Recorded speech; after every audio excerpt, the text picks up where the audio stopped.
Sa vlog ni Christopher Min, sinabi niya na nagdabog daw si Daniel Padilla. Bakit kaya?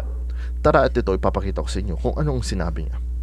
Para mas maging malinaw po sa inyo ang larawan kung ano ang nasaksihan ng aking source kay Daniel Padilla. May nagpapabati. Di ba uso na naman sa mga artista? Pwedeng pakibati itong kaibigan namin, magsiselebrate siya na sa ganito at sa ganyan.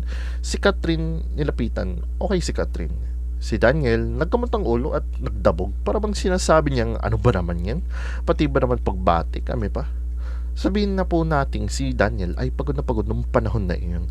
Sabihin na nating meron siyang gagawin. Pero itinaon yun ng aming source sa panahon na wala siyang gagawin.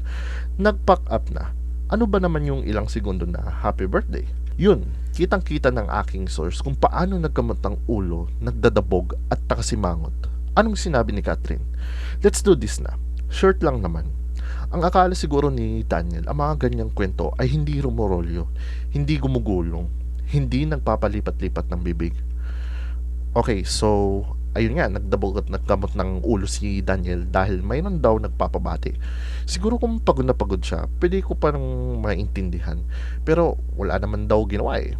Alam mo, kung isa kang artista, asahan mo na time to time may magre-request sa'yo ng mga ganyan.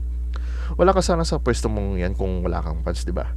It's part of the pagiging artista. Dahil sa panyarang ito, ang daming naging bashers ni Daniel. Ay, nako Daniel, may nagsabi na mayabang na ganito, na ganyan.